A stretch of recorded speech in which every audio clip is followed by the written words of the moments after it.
And going to welcome everybody out tonight. And last week we talked about how to thrive during periods of adversity. So if you missed that, eventually I'll get it up on online on YouTube so you can view it. I want to remind people that's available.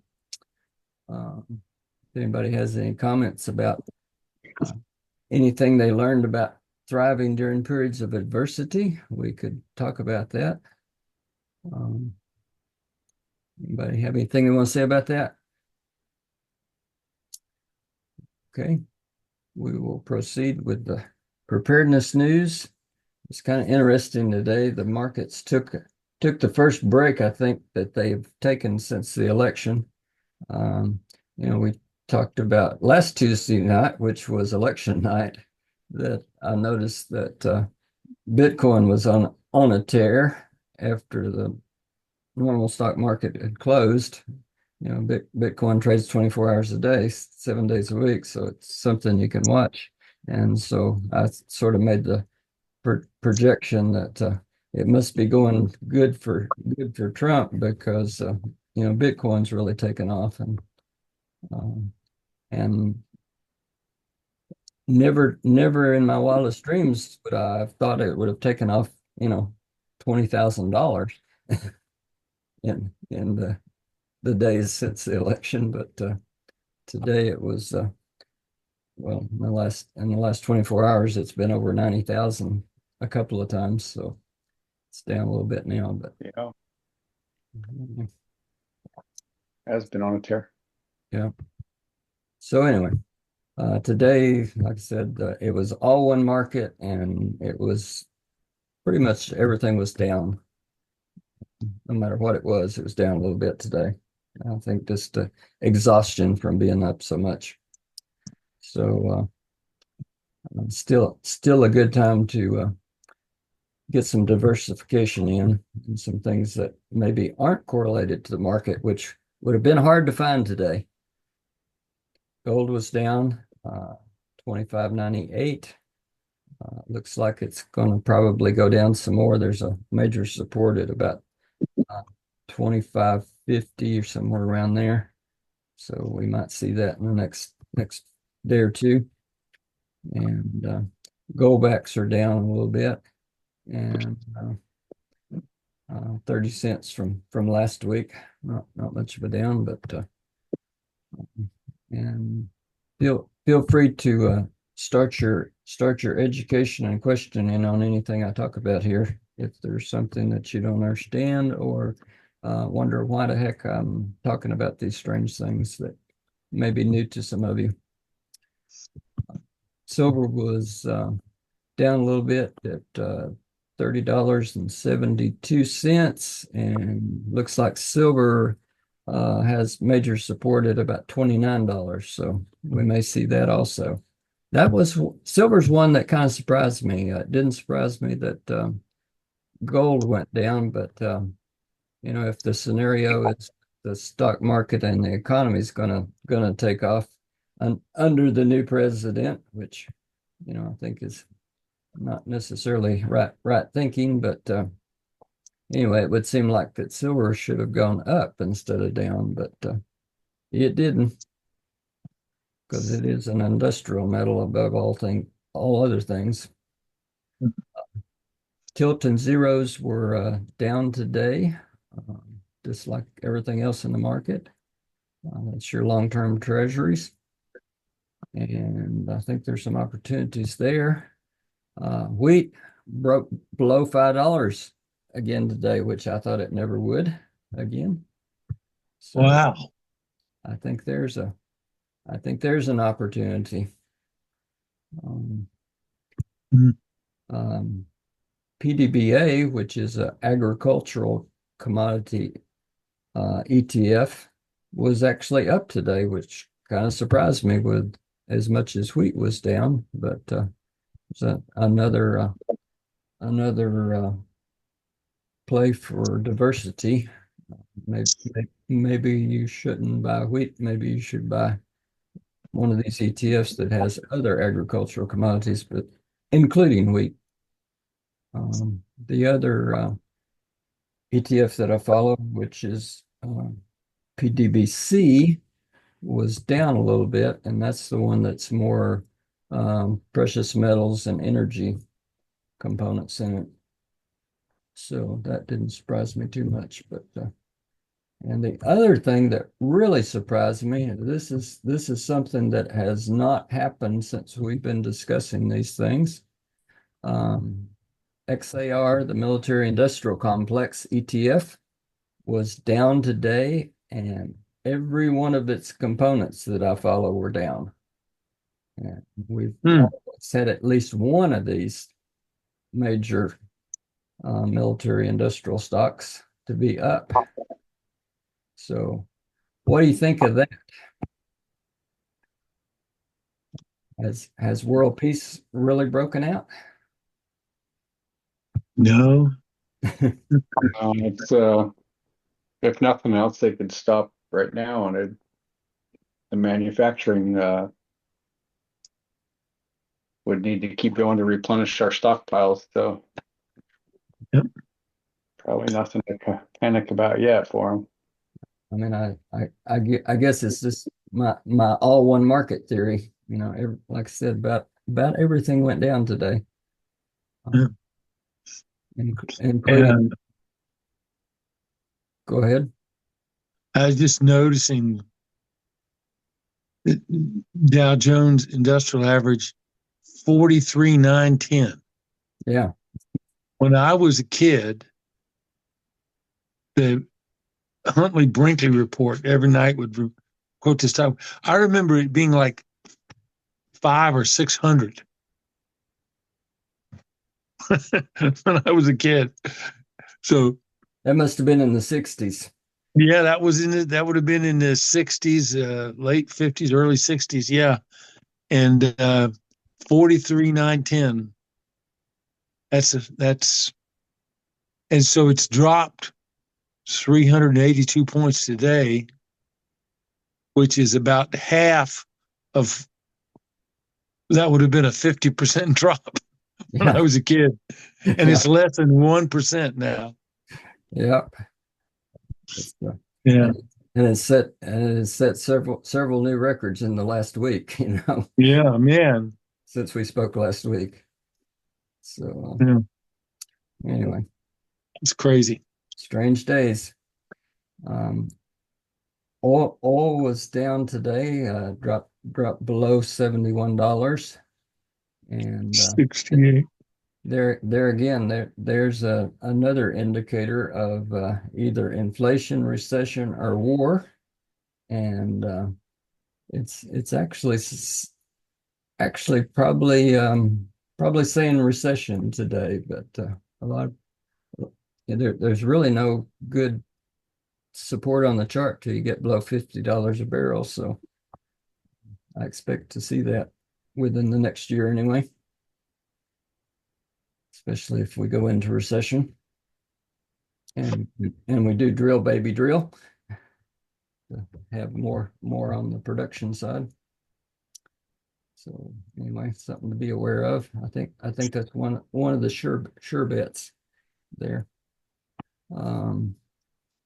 Bitcoin was down a little bit today, but it was above 88,000 the last time I looked. And like I said, it's been 90,000 a couple of times in the last 24 hours. So it's really been on a tear. It's more than I would have expected.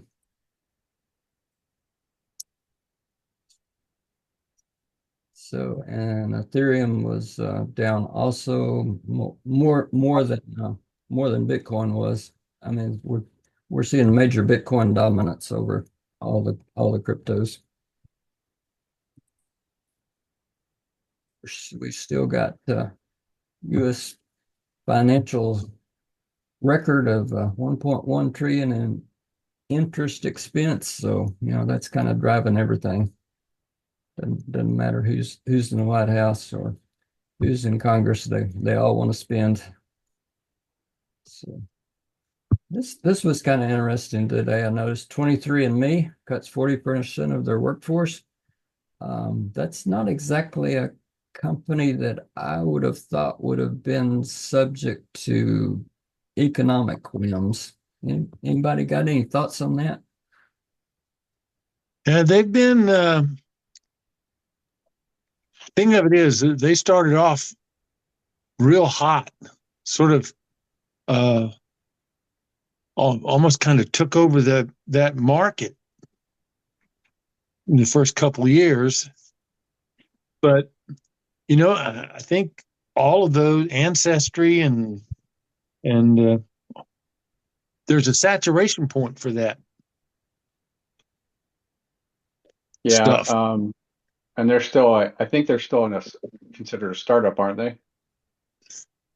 Well, I I think they've been Kathy around has for at Kathy least has a 5 years. cousin whose daughter was a No, they're executive with them, but so she maybe they're not.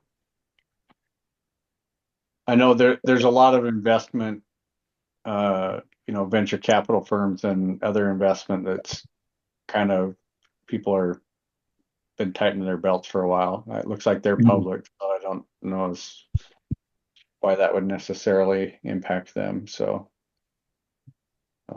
This seemed an outlier to me. I expect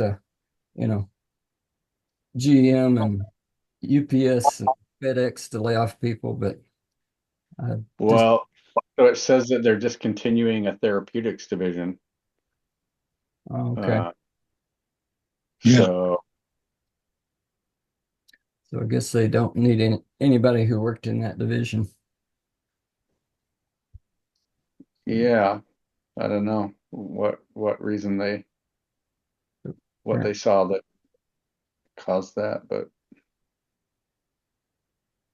But anyway, back to what I've been saying for a while now is just like a water plan, you have an unemployment plan because a lot of that going around, probably going to be more.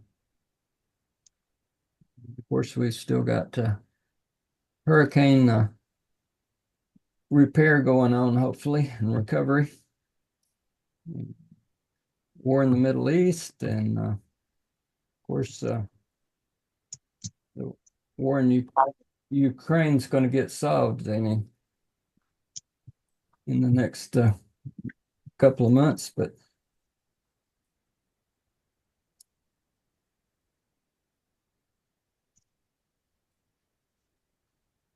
see, uh, so seasonal information. Still plenty of time to plant trees since the ground hasn't frozen and it doesn't look like it's going to for a while. You could probably plant a fall garden this way in a time when normally it would have been long killed by now. So certainly got time to plant garlic and onions. Feed your bees if you got them because they're going to need it. Um, Actually, a warm winter is causes the bees to consume more of their stores than a cold winter because if it stays warm like this, they're going to keep making brood and they'll probably start making brood, in January or February. So they'll consume a lot of stores. Um, Good time to order your seeds for next year. We talked about maybe getting a hunting lessons even if you don't hunt. Um, of course, get your potassium iodine and some kelp maybe for an alternative way of supplying that.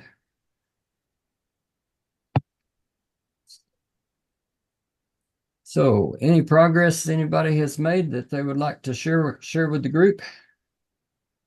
Um, anybody got a water plan?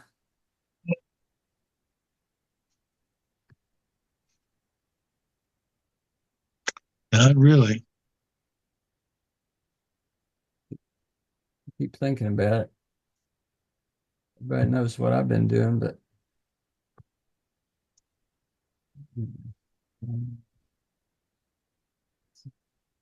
In the brass and lead arena, I've noticed that ammo and primers have been more readily available than they have been in a long time, and there will probably there'll probably be a big part of the population that will think they don't need them anymore because got a new president coming in.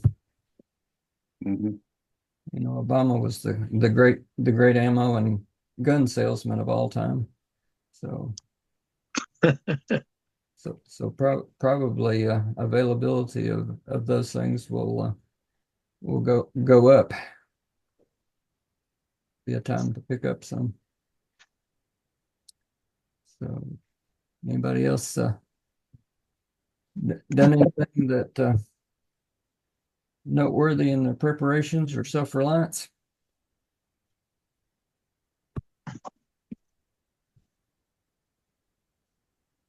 Unfortunately, no, not for me. Well, this young man, Caleb, has done a lot for my preparation. Yeah, glad to help. April and I were just laughing that we're kind of lacking in the self-reliance department. That's why we're here, hoping to learn a lot and get started on this all. Cool. So there's the top of the roof. That's where we're at. Plus, Caleb was laying some cap shingles up there, which are now on. Thanks to Sam yesterday, and then Caleb got the that end roof on today Well, with a little bit of my assistance. So anyway, now's when we would normally cue the video, but we're not going to have a video tonight. We're going to discuss what do you think we should know more about. And the reason we're doing this is because we don't know what we don't know. And so I'd like to see what you guys can come up with that we don't know, and I'll try to be the scribe for either at future enlightenment in topics if they're complex, or just anybody feel free to answer the questions, or go forward on ideas, enumerate what might be the solutions, or what we might need to share with others, because so a lot of things that we may not even think about, but getting into a group session like this, hopefully we will. So well, since we talk about a water plan,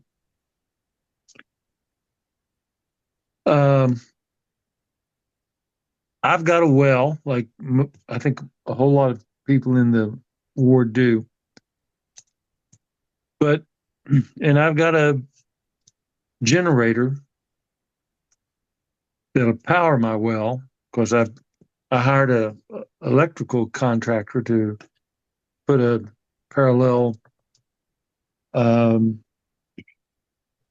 box in my closet. Yeah, with a transfer switch, which was actually a very inexpensive thing to do. I think that a lot of people, from what I've seen, aren't really aware of how relatively inexpensive that is compared to wiring up and buying a whole house generator. Because what that does is that enables you to just go and you can buy an off-the-shelf generator at Costco or Lowe's, and then use that to power your well and your furnace and other essential appliances. without having to spend $10,000-$15,000 for a whole house generator. So you're just bringing in 240 volts into your panel. Yeah, yeah. The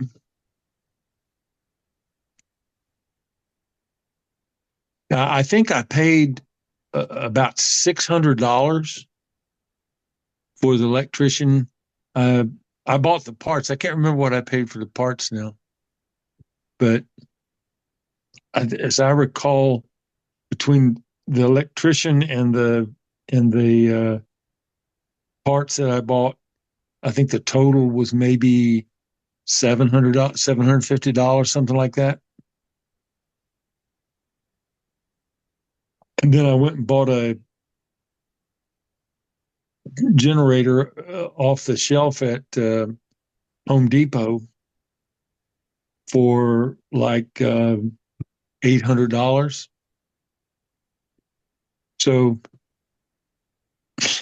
it wires it you have to hit a transfer switch that you have to manually activate, and mine is wired to provide power to my pump, to my well pump, my furnace. I don't have it wired to my air conditioning system. I figure in an emergency I can do without air conditioning. Yeah. But my Wi-Fi and lights in the main room in the house, and in my washer and dryer, things like that, without having to run cords from all those appliances to a generator. It just you hit that transfer switch and it powers whatever you've got hooked up to it. Yeah. And I've just talked to quite a few people who aren't aware that you can even do that. Yeah, that's really cool. Yeah, because it and I've got the the name and number of the guy who did it for me, if anybody's interested in it. I would. Yeah, that's awesome. What? If anybody wants the information, I can get it in about a minute. We probably shouldn't put it in this, but Okay. All right. we will we'll get it on a different source. But Okay. He was very reasonable price, and like I say, I priced a whole house generator, and the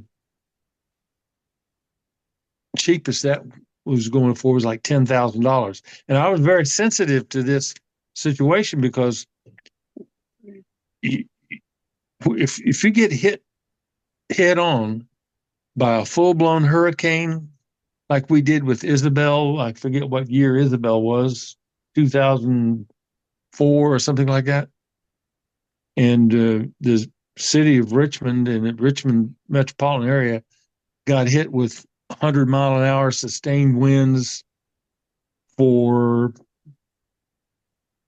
4 or 5 hours. The power was down widespread, hundreds of square miles. In our location, we did not get our power back at our house for 5 weeks. wow. We went 5 weeks and 1 day without power. And that wasn't out in the boondocks. That was in the suburbs of Richmond in Henrico County, one of the wealthiest counties in the state of Virginia. And what happened was that the storm blew down one of the big high tension towers that ran through the Tuckahoe Swamp. So they had to replace that whole. It's one of those big towers that sticks up hundreds of feet in the air. Yeah. So again, anybody that's interested in it, let me know, and I can give you a source of somebody who can do that for you. Now, I'm not. The price has probably gone up now because we've been here for 14 years. Like everything's gone up Yeah. in 14 years, but it was a whole lot less expensive than doing a whole house generator. Now, but my question, I was, and I think I asked this before, but I didn't. How difficult would it be to get a hand operated pump in a well that would operate in a well that's 330 feet deep? Do you know how high your water level is? Oh, let's see. I think he said it was 180 feet. Does that sound right? Yeah, For it's 300. it's plausible. Yeah. Um, is it,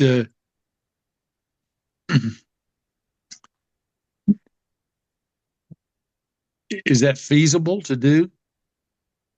Um, Mike, do you want to address that or? Yeah, it is feasible. It's expensive. Let me pull up my notes.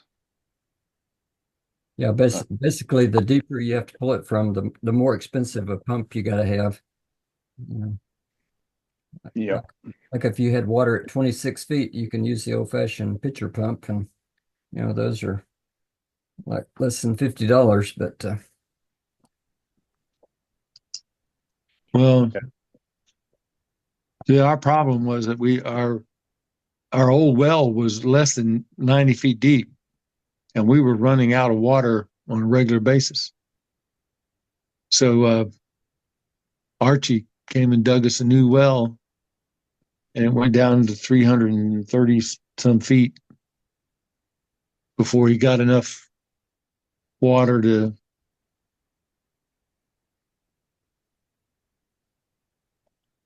So your old well was only 90 feet deep?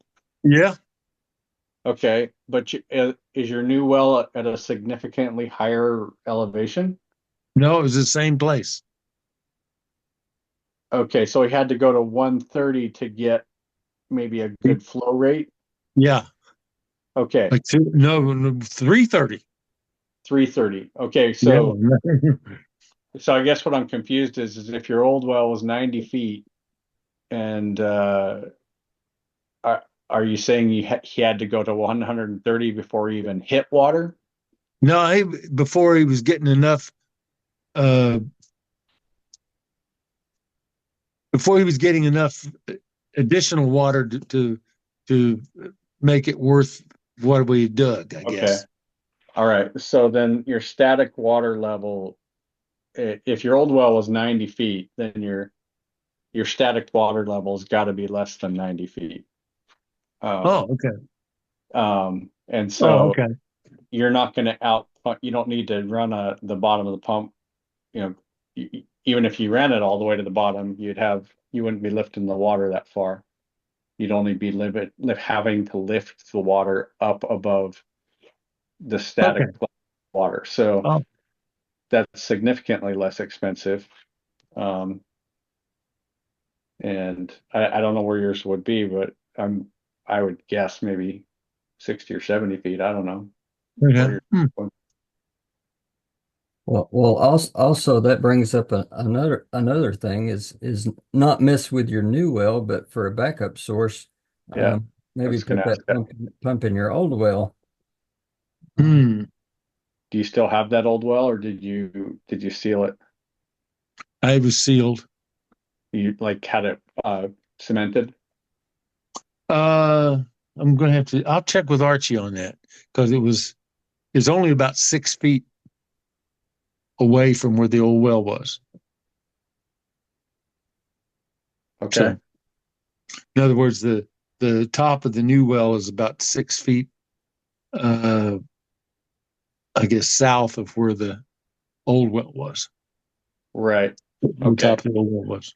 Well, if the hole hasn't been like cemented shut, you could put a pump in that, although it probably being that close, it probably doesn't really matter which one you use. Mhm. Uh, Okay. so So what I need to do is I need to measure somehow what my well, Archie water probably level. gave you a paper that had some stats on it, and it would have Oh, listed the static water level on it. oh, okay. All right. I'll check that out. Um, But otherwise, a fishing reel with a floating a floating lure that you can drop down in there that's kind of heavy, but yet Yeah. floats, and then pull it out when you tighten the line up and mark the line and pull it Okay. out, measure it. yep. But Nevertheless, that's something that I could buy and put it in my shed somewhere. And um, in the event that the water went out, then I could remove the top off of my existing well. And no, you'd want to you'd have to install that beforehand. It's meant to go. Most of those are meant to go down side by side. oh, so it goes in the same hole as my. Yeah, right next to it, and then you'd have like a Oh, hand pump at top. but it's only the the diameter of that pipe is only like an inch or something, or Well, your well casing is probably 4 or 6 inches. yeah. Yeah, and the pump pipe that you got in there is probably a 1 inch line, so there's plenty of space to run Okay. something outside it. Huh. All right. Well, maybe I need to talk to Archie about it then. Maybe he would. But it would definitely be easier in that old one and to put it in if that's an option. Okay. Yeah, yeah, I've got one sitting in the shed since Y2K, you know. Oh, really? Yeah. How deep is your well? My well is I'm blessed up on top of this hill. Oh, Well's only 120 foot deep, well, and the static water level is less than 50 feet usually. hmm. So, Yeah, that's pretty good. yeah, for around here. Yeah, you'll still be spending even at that, you might be getting close to $1,000 even for Yeah. probably not for if you're anywhere near as high a static water level as Winston, maybe not, but still probably 8 or 900. They're surprisingly expensive Yeah. for the Well, hand. hey, the the expense of nothing surprises me nowadays. Yeah, Yeah. Yeah. yeah. There is a price for not doing anything. Yeah. Yeah, Which, that's another price. Yeah, there's always the price of not doing something. Yeah. which, which Uh, which we're always hoping that it won't be collected from us, but yeah. Right. okay. Kick the can down the road. Okay, next subject. Who's got another one? Caleb, you got one that you want to learn about? Yeah. I'm glad you brought up the water plan. That would be a key one that we need. We did find out that we might have lead in our system, so they're talking about doing a filter. Do any of you have water filters? Probably not because you have wells. But Oh, I've got a filter on mine because if we didn't, it's got so much uh, Sediment. graphite sediment in it that Yeah, we have a two dual filter system, and we have to replace it every few months because it's got so much sediment in it. Oh well. Yeah, we have those. That wouldn't remove lead though. No, Um, are you on a well? yeah, well, yeah. Okay. What about you, Caleb? We're on the Orange City water. Really? And you have lead? We're not sure. We just got a notice saying we might have lead from the old pipe system. Yeah. Just like Michigan. Yeah. Yeah. Um, for your guys' water plans, I guess I guess electricity or some way to power the pump is your main thing. But do any of you have like backup reserves, like a bigger tank that you just store water in? I do not, but it is part of my intent. Um, so the barrels that I make for that are pricey, but you can get some food grade Yeah. stuff on Craigslist. Um, Oh, nice. Yeah. We've yeah, got two 50-gallon barrels that are empty right now because we just had to move them from downstairs to upstairs. Well, from downstairs to the garage. yeah. They're- So on Like, Craigslist, they weren't that expensive, but again, that's been 14, 15 years ago that we bought them. yeah, yeah. you get those blue ones and they're like, Yeah. I don't know, $300 a barrel. Wow. Right. Yeah. So Well, what they are now? that sounds about right. The blue ones is the ones that we got. Yeah. Well, we made a good investment then. What? I said we made a good investment. I'm pretty certain we paid less than $50 for them back several years ago. Yeah. When we lived in California, there was a syrup factory, and we could pick up those used barrels for $10 a piece. Oh, Right. Wow. They Nice. had food grade syrup in them. So sometimes we'd take them home and wash them out, but sometimes you would fill them up. And then when you would open it just to check the water and what it was doing, it's like, oh, this one smells a little grapey because it Little was some kind of flavored soft water drink. there. Yeah. So we Yeah. we So you go on have Craigslist several. and you can get more of those. Yeah, we've got several blue barrels in our basement full of water. Bill built a little bench over the top of it, so it's the height of that, but space is pretty precious, and so that was the way that we decided to do them. Fill them up. They are in the basement, so they won't freeze. I'm not sure how people do it if they keep their barrels outside. I don't know how to not make them or to make them winter safe. Well, Yeah. believe You'd have believe to believe it or it. not, I have some in the barn, and they get rock hard in the winter time, but they don't burst or anything, and Wow. Really? yeah, um, Yeah, I'd be fearful. they've gone through several winters. Well, that's cool. Yeah, if space is a priority, I mean, they have some really cool ones that stack really nicely, and like you could do the old like sort of prepper cliche, and you could make a whole bed platform out of one, and save space there, right? And they fit together like Legos almost, but they're quite pricey. And might per gallon, they're really pricey. Yeah, the other thing that we did, because 55 gallons is pretty hard to pick up and move anywhere.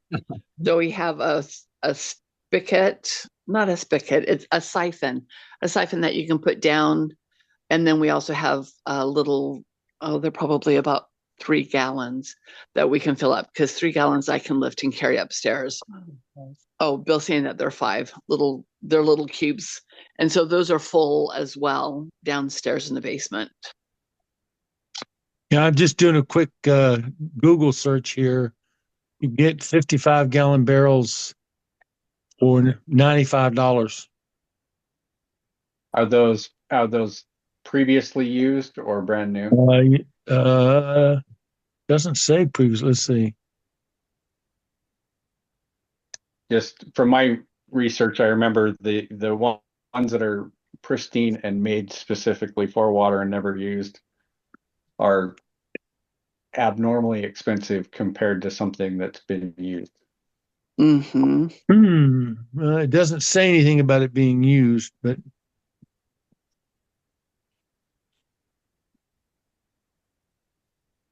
see what's the sort of the Uline Products Company. Yeah, they make good stuff. So they're Yeah. probably the Plastic, manufacturer. plastic drum, 55-gallon, closed top, blue, 2-inch openings, FDA compliant resins. Yeah, Yeah, when we that's a get pretty good deal because that's about half of most of them Yeah. Now that I've.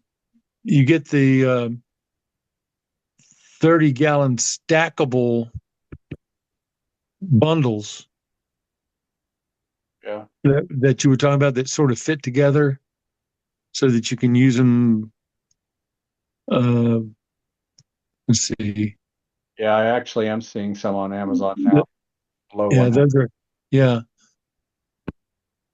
I think that's the. Yeah, those. Yeah, that's a set of 6 5-gallon containers that stack on each other for $135.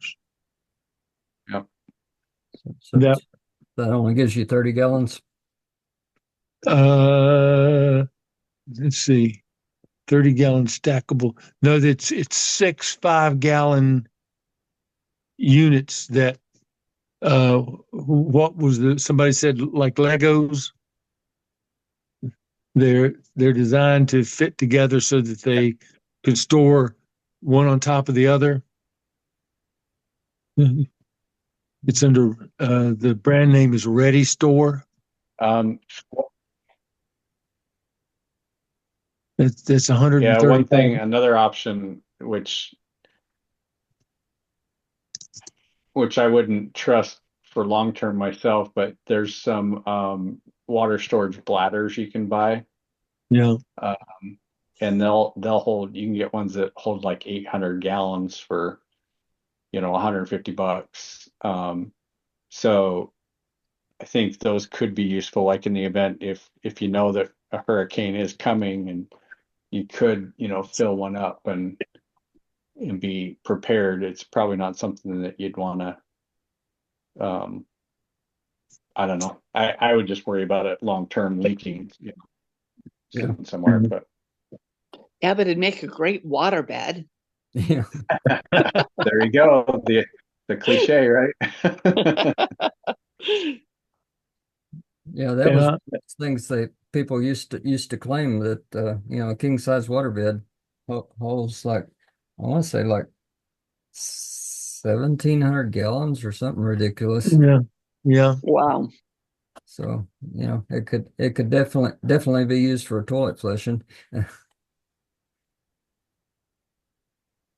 Even if it's treated with the algicide and everything.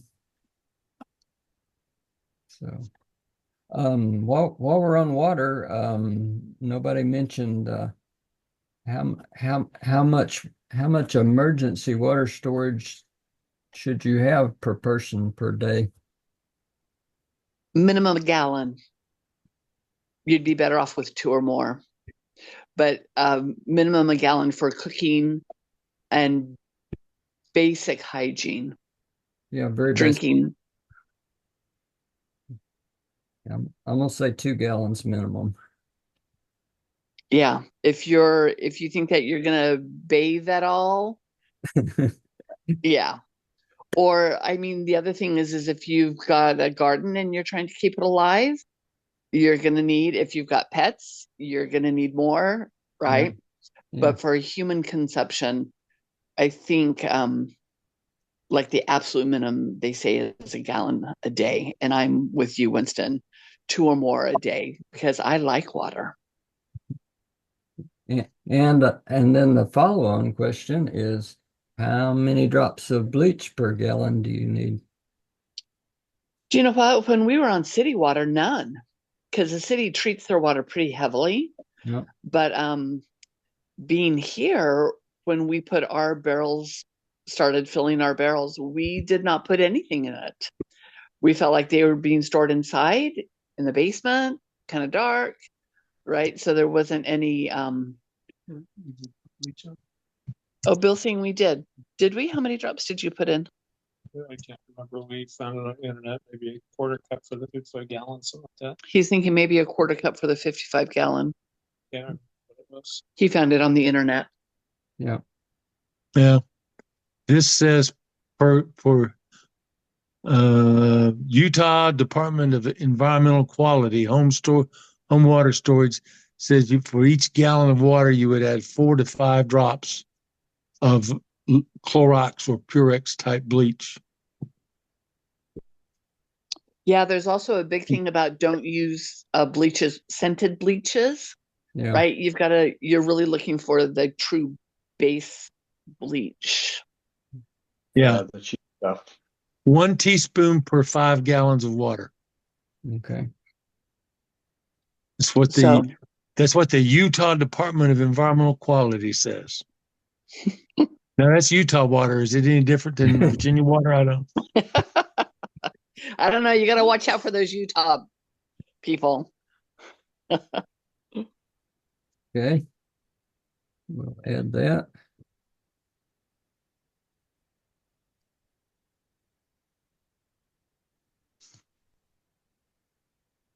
Are we Well, through? and you might get. I think you can still order like the iodine tablets. Yeah. That They might they kill 2 emergencies with 1 stone. yeah. So,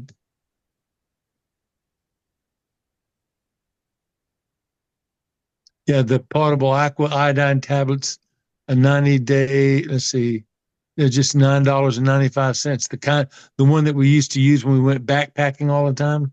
yeah. Let's see, how many? Which are also useful in the case of radiation. Well, that's supposed to be potassium iodine, isn't it? That's the official one, but I think any iodine is good since most Better than of that. us are short on iodine. Yeah. The potable aqua, that's the brand that I always used when I was camping and backpacking. And it's readily available online from REI. Okay. So $9.95 for a bottle, which would be enough to last quite a while. That would be a good thing everybody should probably have in their home storage. Yeah. Yep, definitely. One large container that we didn't mention that I think we should bring up is the water totes that are like pallet sized. Yeah. About 300 gallons, I think they are. Mm-hmm. Those used with a food grade something in it, but previously, or at least the last one I bought was around $100, but your mileage may vary. So I've seen those for sale along sides of, especially the country roads around here. But again, I'm not sure I can just put it in my backyard and fill it up with water. Do I have to do something with it to protect it from freezing? They seem to survive freezing, but I would be concerned about sunlight. Sorry. I'd be We've concerned got a about TV that sunlight says, long "Oh, term.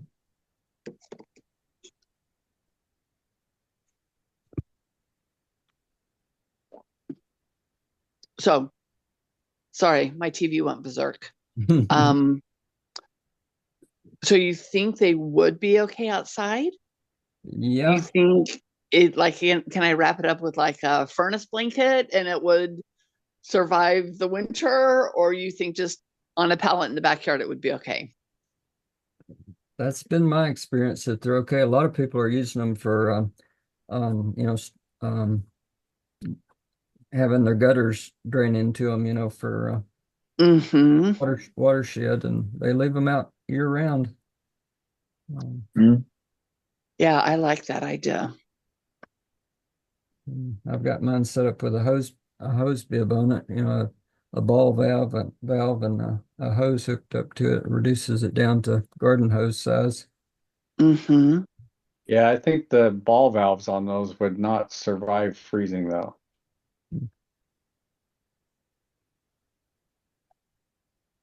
Are you saying that the ones that you have survived, Now, Winston? I've just got one, and it's survived a couple of winters now. Hmm. Well, you could quilt a cozy for it. Nice. The other thing I thought about is you could paint it black, and probably and set Yeah. it out in the sun, and it would probably never get cold enough to freeze Yep. through that solar gain it would get during the day. And that would probably be beneficial from a standpoint of preventing not giving algae something to. Yeah, Yeah. Yeah. because I suspect that plastic will break down in a few years too, Yeah, I'm certain of that. goes to the sunlight. So apparently they make IBC tote heaters. Hmm. So Interesting. yeah, they probably don't pull too much power, but No. I wonder if it can just like draw off a little tiny solar panel that you just plug in some kind of heater. I wouldn't doubt it. Well, probably, maybe. I guess I was gonna say there's a lot of thermal mass in that much water. Yes. Mm-hmm. So I guess it's Probably a maybe. probably need to be a I, pretty big solar panel. At I least, wonder if you could just put a circulating pump just to keep the water flowing, because that also reduces the freeze. yeah. Hmm. But anyway, okay. Have we beat water to death? Well, you can't live without it, so I can't imagine anything more important than that. It definitely should be right up there at the top of our list, right after air, which we don't think much about, but There are also we haven't talked about filtration systems. Caleb was talking about trying something, but there's like Berkeley filters out there. They're big, they're expensive, but they go down to a micron of filtration, and right, it's kind of a gravity fed, so you just fill up the top one and then it just gravity feeds down. But there's tons of different filters out there. yeah. If you can't store water, um, store a filter, and then you can go skim water out of a pond or out of a creek nearby or out of Or your a neighbor's puddle. swimming pool Or a puddle. or a puddle, right? Yeah. On my one of my plans to do is actually water rain barrels on my gutters. Mm-hmm. Yeah. So that's on my to-do list. I've got plenty of water shedding coming off of those. So um, Well, you have to clean that thing out every year though, yeah, because it grows stuff in it. yeah, I would use them. My primary use would be targeted at irrigation, with the secondary is as drinking if need be. Hmm. Before those filters when iodine and all that would come in. Yeah. Yeah, I'm not real familiar with lead as to what type of filter you need for lead. I think those cartridge types have Yeah. ones that are for lead, but Yeah, I think you need activated carbon and things like that. So yeah, a little bit more serious than the pleated. yeah. Well, Yeah, that makes sense. I think the Berkey type filters have carbon in them. Yeah, I think you're right. Well, I think you can get the Brita filters that, let's see. Yeah, you can. You're right. Yeah, that's a point of use filter. Yeah. Yeah. Brita faucet filter, reduce lead.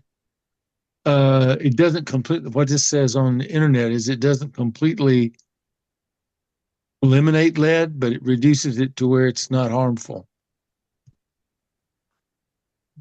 And that's just you have to buy the Brita filter that filters lead, chlorine, benzene, and other things. I don't know how expensive they are, but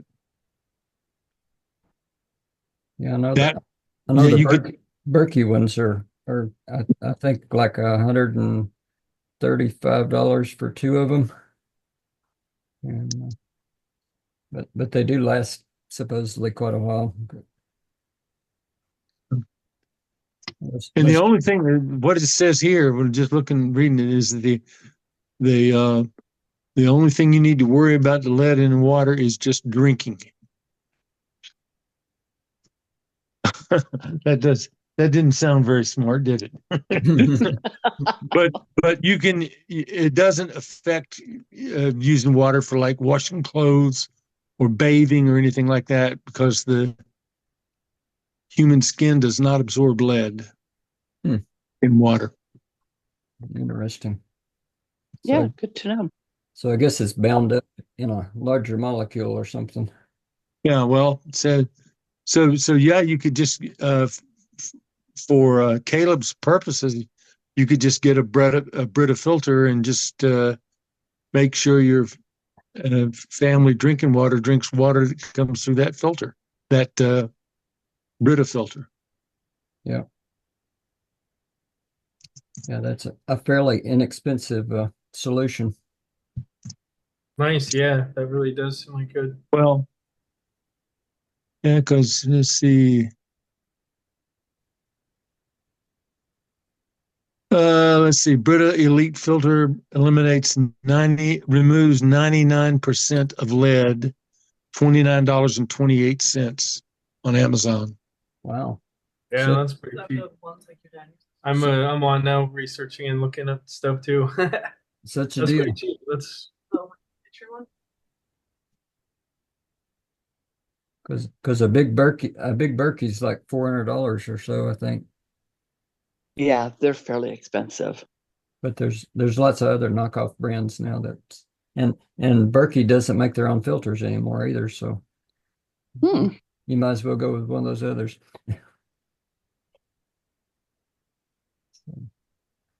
Okay. Next subject. What else should be on our radar?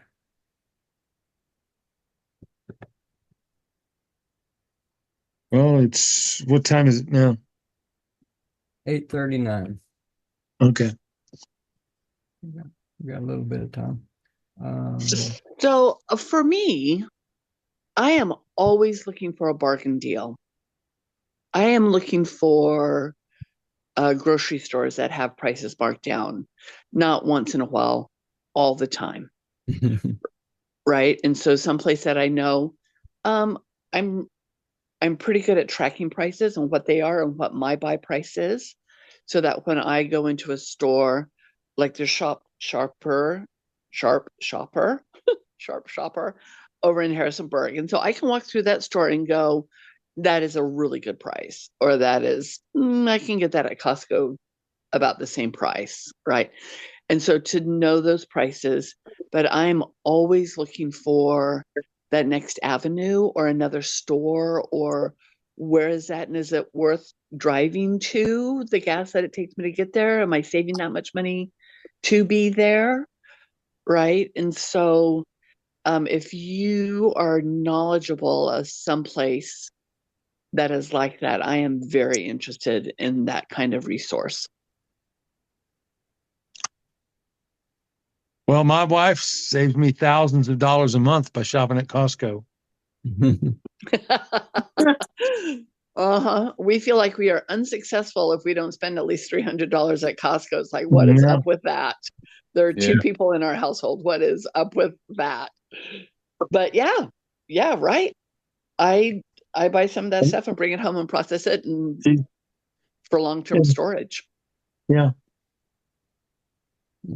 And you gotta justify that that membership. Yeah, the member. Yeah, she's got membership, so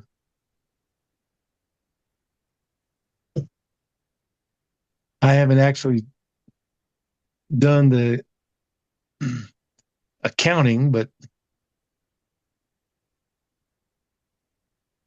I think by and large, well, the biggest problem with Costco is that the quantities that you buy to get the good per unit price is like a year's supply for For two. for two.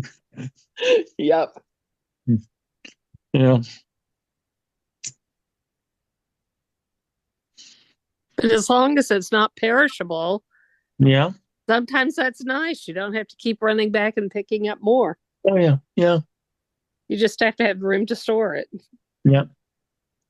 Well, we're somewhat fortunate there. We've got extra room downstairs.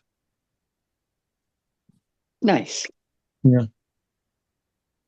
Our house is rated 6 bedrooms.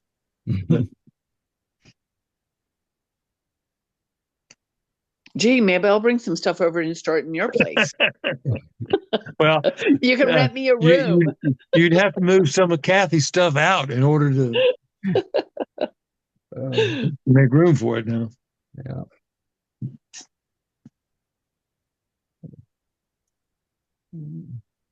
Okay. Membership clubs, buyers clubs, we got that. And I guess I've not personally used them, but I know there's apps that do that comparison for you too. Of course, that means you got to drive another 20 or 30 miles around here to. Right. That's the problem. It's like I don't want to zigzag all over the country to get the good prices. I'm just looking for some of those stores that typically have great prices if you know what you're looking for. And I think a lot of it is planning, you know. I mean, it doesn't make sense to drive down to Sam's or Costco from here to fill up your car with gas, you know, for a nickel cheaper. But if you're already going anyway, you know, yeah, it makes a whole lot more sense. You know? Yeah, I agree. So we try to combine doctor visits with shopping, you know, every time, or at least be able to write off charitable mileage for Liz is picking up paper goods. Mm-hmm. Anyway, it's all kinds of, you know, and like if you own a farm, you know, there's always something you can pick up, you know, for the farm in your trip. And get full mileage reimbursement. Well, that's great. So if you got a side business that, you know, there's a lot of ways to work that into your lifestyle, which brings up another idea that I had was how to turn your home into an asset or your home into a homestead. We've talked about that before. Anybody have interest in that. For maybe a future topic again, or Yeah. I don't know. It sounds like work. yeah, it might be. It's exhausting. Run away, run away. Somehow we've ended up with like 100 living creatures that are dependent on us. And that's not counting the bees. Oh, yeah. Yeah, that gets us up to about 100,000 right now. Yeah, exactly. And that's And they're that's the least whiny ones of them. that's a Oh, I don't know. Sometimes they can get pretty angry. Yeah, but all they do is just whack you one. And that's the end of it. Done. Even if you're swollen all up, they're done. They got their point in and they made it. Yep. Yeah. But I just wanted to bring up that a lot of the financial people nowadays are saying that it doesn't make sense to own your own home, because it's just a money pit, much more so than renting a home. But that they don't have 10,000 head of livestock on their property either. But Mhm. Mm-hmm. but if you can do some minor things to that home, I mean it might just be a home office, for example, would be a benefit. Uh, both taxes and as an expense to the business. So a lot of different things if you can turn that home into more than just a monthly mortgage payment. You can Yeah. do something that offsets some of that. Where some of those decisions have to be made in the time that when you buy the property, some properties are much more amenable to that idea than others. Like a townhouse probably doesn't have a lot of things other than running some kind of business out of it.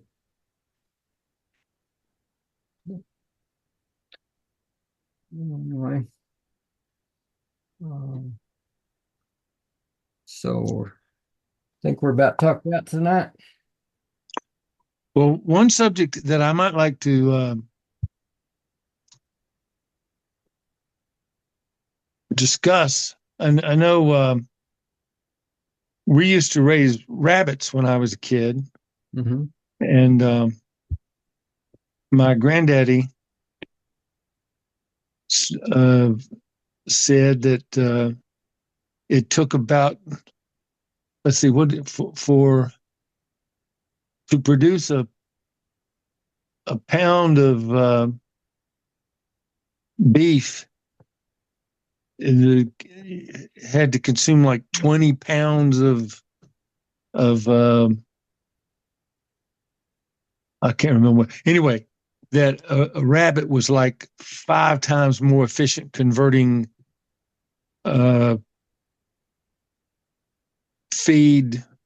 vegetable feed to protein than any other animal. Hmm. And they're about 20 times as more reproductive power Yeah, well, than a beef.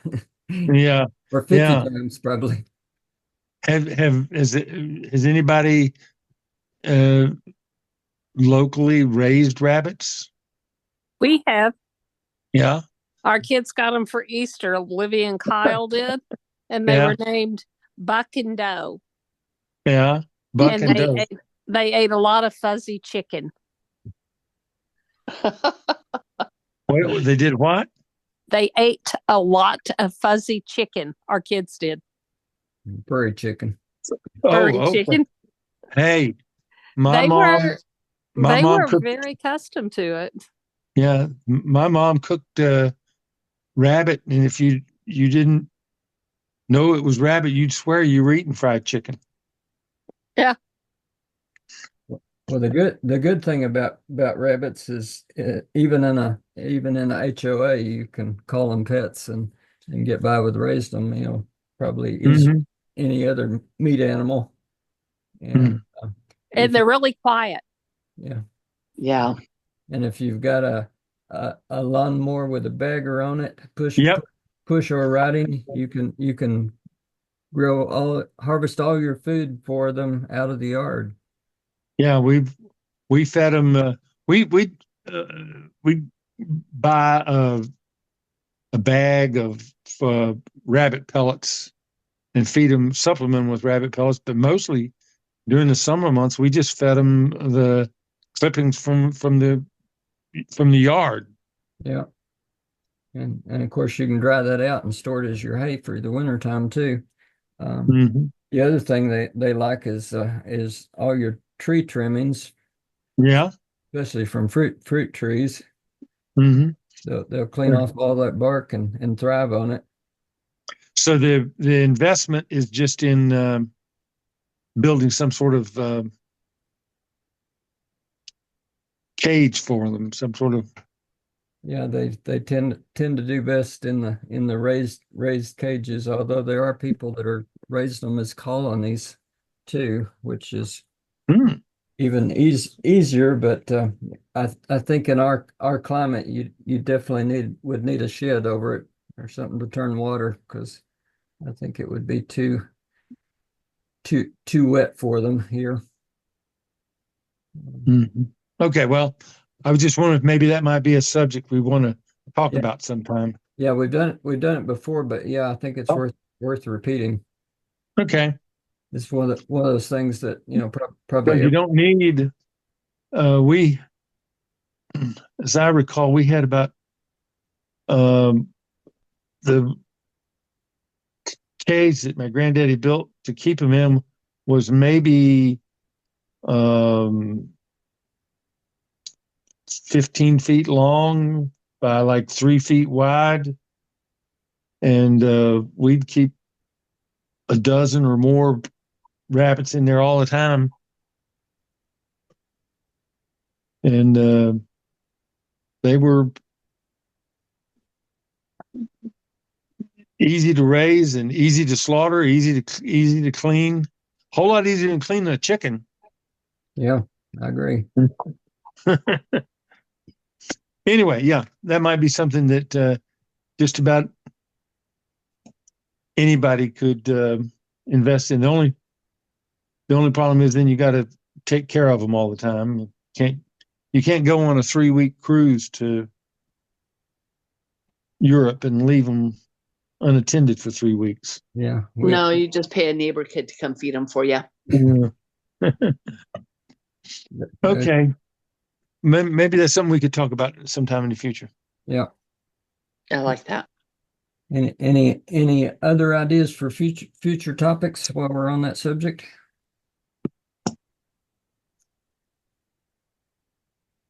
Um,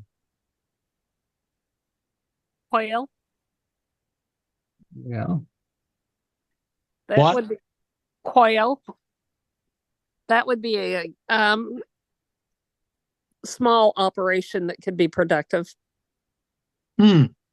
Our kids, honestly, for a while there, didn't know what chicken tasted like because Winston's dad loved to go bird hunting, and they would send us down, depending if we went up or his sister went up or they came down. They would Mhm. bring us ice chests Oh, full of quail yeah. in freezer boxes. And our kids learned how to spit the little lead birdshot The out. lead pellets out. Yeah, very And early, very early. no, Speaking of there. That lead, might be even more lead than what Caleb has in his water. I'm sure you could Hey, see it and feel it. yeah. Well, It's discernible. and there isn't anything more delicious than quail. It's And they grow about twice as fast as chickens, so yeah. they reach maturity real quick. So anyway, well, Hmm. But those could go even in an HOA Yeah. because Mhm. they're quiet and unobtrusive. They don't crow much. Yeah. They don't crow at you every morning. They do make a little sound, but once you got Bob White's, you know, to me that's a very attractive sound. But Yeah. anyway, hadn't seen any when we first moved here, like almost 40 Yeah. years ago. We had quail come through the garden all the time, but hadn't seen any in several years, fortunately. Because we have cats. I think it's Hunters. more than cats, but well, anyway, I think we probably ought to call it a night tonight. All right. Yeah. I enjoyed this very much. You stop recording here.